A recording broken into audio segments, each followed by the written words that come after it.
నైరుతి రుతుపవనాల ఎంట్రీతో దేశవ్యాప్తంగా వర్షాలు కురుస్తున్నాయి. సౌత్ ఇండియాలో భారీ వర్షాలు పడుతున్నాయి. రుతుపవనాలకు తోడు ఉపరితల ద్రోణి ప్రభావంతో గత 2 రోజులుగా కేరళలో కుంటపోత వానలు పడుతున్నాయి. 48 గంటల పాటు భారీ నుంచి అతి భారీ వర్షాలు కురిసే అవకాశం ఉందని వాతావరణ శాఖ తెలిపింది. ఇదిలా ఉంటే రాష్ట్రంలోనూ 11 జిల్లాలకు ఐఎండీ రెడ్ అలర్ట్ జారీ చేసింది. అలాగే 3 జిల్లాలకు ఆరెంజ్ అలర్ట్ జారీ ఇచ్చింది. భారీ నుంచి అతి భారీ వర్షాలు కురుస్తాయని వాతావరణ శాఖ హెచ్చరించింది.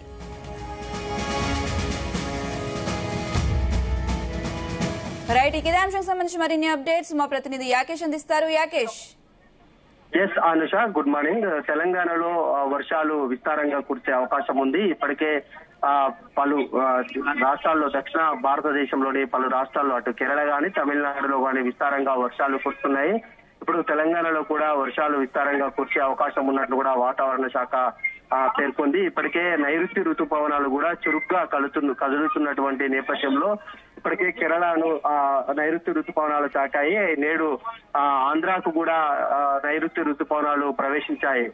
రేపు తెలంగాణకు కూడా నైరుతి ఋతుపవనాలు వస్తున్నటువంటి నేపథ్యంలో విస్తారంగా తెలంగాణ వ్యాప్తంగా కూడా వర్షాలు కురిసే అవకాశం ఉన్నట్లు కూడా వాతావరణ శాఖ పేర్కొంది. అయితే మనం ప్రధానంగా చూసుకుంటే 4 రోజుల పాటు కూడా తెలుగు రాష్ట్రాల్లో, ప్రధానంగా తెలంగాణలో విస్తారంగా వర్షాలు కురిసే అవకాశం ఉన్నట్లు తెలుస్తా ఉంది. వాస్తవంగా తెలంగాణలో అంటే దేశవ్యాప్తంగా కూడా ఈ మే నెల అంటేనే అధికంగా ఎండల ప్రభావం ఉంటుంది. రోహిణి కార్తె 25వ తేదీన అంటే నిన్ననే ప్రారంభమైనటువంటి క్రమంలో ఈ 15 రోజుల పాటు కూడా, రోహిణి కార్తె ముగిసిన 15 రోజుల పాటు కూడా పెద్ద ఎత్తున కూడా ఎండల తీవ్రత ఎక్కువగా ఉంటుంది. 46 నుంచి 47 డిగ్రీల ఉష్ణోగ్రతలు నమోదవుతాయి. ఎండలతో పాటు కూడా భారీగా వడగాలులు వీచే అవకాశం కనిపిస్తా ఉంది మే నెలలో.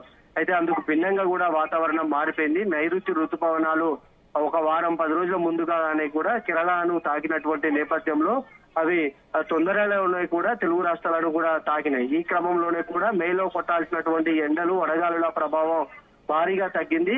ఇప్పుడు నైరుతి ఋతుపవనాలు చురుగ్గా కలుస్తున్నటువంటి నేపథ్యంలో తెలుగు రాష్ట్రాల్లో ప్రధానంగా వర్షాలు కురుస్తున్నాయి. 4 రోజుల పాటు కూడా ఈ వర్షాలు ఉండే అవకాశం ఉన్నట్లు తెలుస్తా ఉంది. ప్రధానంగా తెలంగాణలో 4 జిల్లాలకు కూడా ఎల్లో అలర్ట్ వాతావరణ శాఖ ప్రకటించింది. ఆదిలాబాద్, వికారాబాద్, మెదక్, సంగారెడ్డి, రంగారెడ్డి జిల్లాలో ఎల్లో అలర్ట్ జారీ చేసినటువంటి నేపథ్యంలో ఒక మోస్తారు నుంచి భారీ వర్షాలు కూడా ఆయా ప్రాంతాల్లో కురిసే అవకాశం ఉన్నట్లు కూడా చెప్పింది. ఇక మనం ఇతర రాష్ట్రాల్లో కూడా చూసుకుంటే అటు కేరళ కూడా పెద్ద ఎత్తున కూడా వర్షాలు కురుస్తున్నాయి. నిన్న ఈ రోజు కూడా భారీ వర్షాలు కురిసినటువంటి నేపథ్యంలో మొత్తం 11 జిల్లాల్లో కూడా కేరళ రాష్ట్రంలో రెడ్ అలర్ట్ ప్రకటించారు. అక్కడ ఉన్నటువంటి ఈ 11 జిల్లాల్లో కూడా విస్తారంగా భారీగా వర్షాలు కురుస్తున్నటువంటి నేపథ్యంలో అక్కడ జనజీవనం కూడా అస్తవ్యస్తం అయిపోయిందని చెప్పుకోవచ్చు. మరోపక్క ఈ తమిళనాడు రాష్ట్రంలో కూడా భారీగా వర్షాలు కురుస్తున్నాయి. ప్రధానంగా అక్కడ కురుస్తున్నటువంటి వర్షాల నేపథ్యంలో 11 జిల్లాలకు కూడా ఆరెంజ్ అలర్ట్ భారత వాతావరణ శాఖ ప్రకటించింది. దీంతో 11 జిల్లాల్లోనే ప్రధానంగా మనం చూసుకుంటే నీలగిరి జిల్లాలో ప్రధానంగా ఎక్కువగా కూడా టూరిస్టు ప్రాంతము. వర్షాలు భారీగా కురిసినటువంటి నేపథ్యంలో టూరిస్టులకు అక్కడ కూడా కొంత ఇబ్బందికరమైన పరిస్థితులు ఏర్పడుతున్నాయి. కొండ చర్యలు, చెట్లు విరిగిపడినటువంటి నేపథ్యంలో రహదారుల వెంట కూడా ప్రయాణించాలంటే ఆ టూరిస్టులు ఇబ్బంది పడుతున్నారు. ప్రధానంగా ఆ ప్రాంతాలను ప్రస్తుతానికి అధికారులు మూసివేశారు. ఆ ప్రాంతంలో ప్రయాణించే వారు ప్రస్తుతం ప్రయాణాలు చేయకపోవడమే ఉత్తమం అంటూ కూడా అటు అధికారులు అక్కడ ప్రకటించినటువంటి పరిస్థితి. మనం ప్రధానంగా చూసుకుంటే తెలంగాణలో కూడా ఈ 4 రోజుల పాటు కూడా తీవ్రమైనటువంటి వర్షాలు కురుస్తాయని అయితే వాతావరణ శాఖ చెప్పింది. అయితే కొంత ఈ భిన్న వాతావరణంతో కూడా ప్రజలు ఇబ్బందులు పడుతున్నారు. నిన్న మొన్నటి వరకు కూడా కొంత తీవ్రమైనటువంటి ఎండలు, వడగాలుల ప్రభావం ఉంది. ఇప్పుడు ఒకసారిగా వాతావరణం మారిపోయినటువంటి నేపథ్యంలో కొంత చిన్నారులు కానీ అటు వృద్ధులు కూడా కొంత అనారోగ్య సమస్యలు ఎదుర్కొనే అవకాశం ఉంది.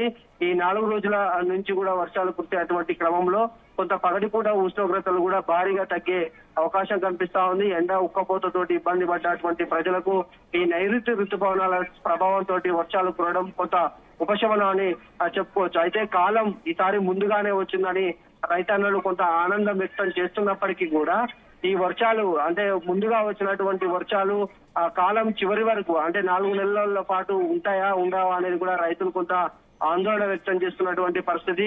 గతంలో మనం చూసుకుంటే వర్షాలు కొంత వారం 10 రోజుల ముందు వచ్చినటువంటి నైరుతి ఋతుపవనాల ప్రభావం ఇది చివరి వరకు ఉంటుందా అనేది కూడా రైతులు కొంత ఆందోళన చెందుతున్నటువంటి పరిస్థితి ఉంది.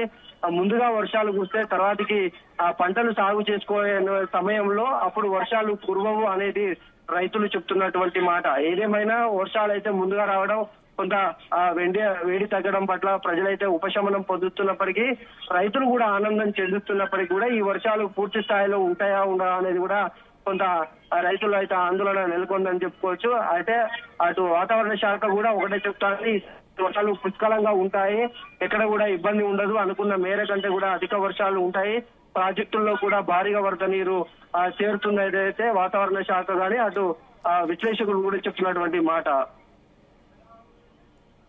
Right Yakesh, thank you.